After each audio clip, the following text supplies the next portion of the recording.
Illustrator এবং Photoshop এই দুটাতে কাজ করতে গেলে বিদ্যুৎ চলে গেলে যদি আপনার ফাইলটা ফিরিয়ে না পান তাহলে এটা কিন্তু খুবই সমস্যা বা একটা যন্ত্রণাদায়ক, আবার নতুন করে ডিজাইনটা শুরু করতে হবে।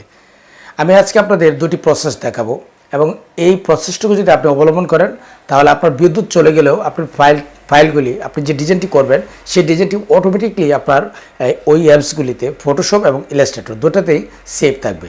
কিন্তু এই প্রসেসটুকু কি সেটা যদি জানতে হয় বা শিখতে হয় তাহলে আজকের ভিডিওটি আপনার জন্য। আমি রাসেল মোশাররফ, কোহিনূর গ্রাফিক্স চ্যানেলে আপনাদের স্বাগত। কাজে যাওয়ার আগে ছোট্ট একটু অনুরোধ, যদি আপনার চ্যানেলে এখনও নতুন হয়ে থাকেন তো প্লিজ একটু কষ্ট করে নিচ থেকে আমাদের চ্যানেলটি সাবস্ক্রাইব করে নিন এবং পাশে থাকা বেল আইকনটি অন করে দিন। তো চলুন শুরু করা যাক।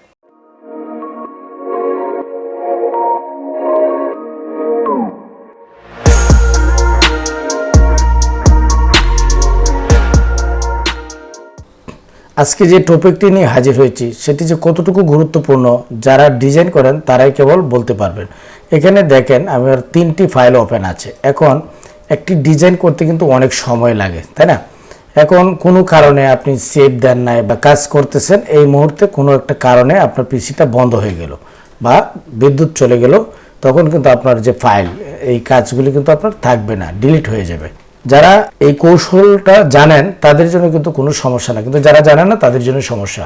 আমি আপনাদের দেখিয়ে দিচ্ছি। কিবোর্ড থেকে শর্টকাটে কন্ট্রোল কে অথবা এডিট মেনু থেকে প্রেফারেন্সে যাবেন, জেনারেলে যাবেন। জেনারেলে যাওয়ার পর এখান থেকে দেখেন লেখা হচ্ছে ফাইল হ্যান্ডিং অ্যান্ড ক্লিপবোর্ড।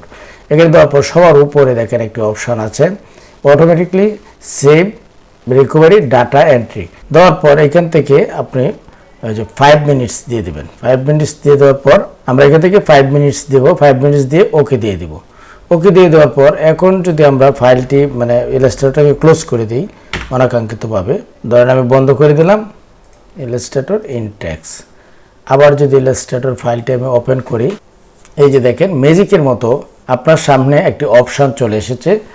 এখন এইখান থেকে আপনি জাস্ট ওকে দিয়ে দিবেন। ওকে দিয়ে দিলে আপনার এখানে যে কয়টা ফাইল ওপেন থাকবে সর্বশেষ, সেই কয়টা ফাইল আপনাকে এখানে দেখাবে। দেখেন যে অবস্থায় ছিলাম সেই অবস্থায় কিন্তু আমাকে দেখিয়েছে। ঠিক তদ্রূপ ফটোশপেও একই অবস্থা। আমি ফটোশপটা ওপেন করে নিচ্ছি। আমরা চলে আসলাম ফটোশপে। ধরেন এখানে আমার 3টি ফাইল রয়েছে। ধরেন আমরা এটা যেভাবে কাজ করেছি, এখানে একটি সলিড দিয়েছি, 3টি কাজ আছে, ঠিক আছে?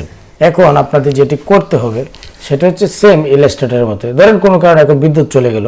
এখন এই যে ডিজাইনগুলো আপনি করেছেন এটা তো অনেক সময় লেগেছে, এটাকে আপনি কেটেছেন, ব্যাকগ্রাউন্ড রিমুভ করেছেন, এখানে অনেক সময় লাগে ডিজাইন করতে, তো আপনারা জানেন।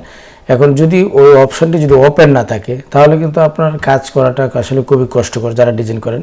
তো সেম ইলাস্ট্রেটরের মধ্যে কন্ট্রোল কে অথবা এডিট মেনুতে গিয়ে এখান থেকে এই যে প্রেফারেন্সে ক্লিক করলেই এই অপশানে চলে আসবে।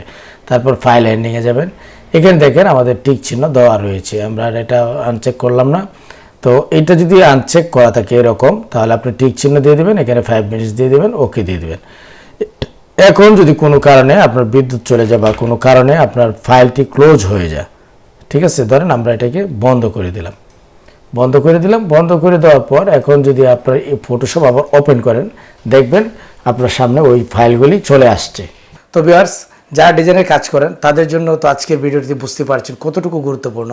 আমি আশা করব এই ভিডিওটি আপনাদের ভালো লেগেছে এবং উপকারে এসেছে। যদি ভালো লেগে থাকে এবং উপকারে আসে তাহলে অবশ্যই ভিডিওতে একটি লাইক দিবেন এবং কমেন্ট করে আপনার মতামত জানাবেন। আজ এ পর্যন্তই, দেখা হচ্ছে পরবর্তী যে কোনো এপিসোডে। সে পর্যন্ত ভালো থাকবেন, সুস্থ থাকবেন। সবার জন্য শুভকামনা।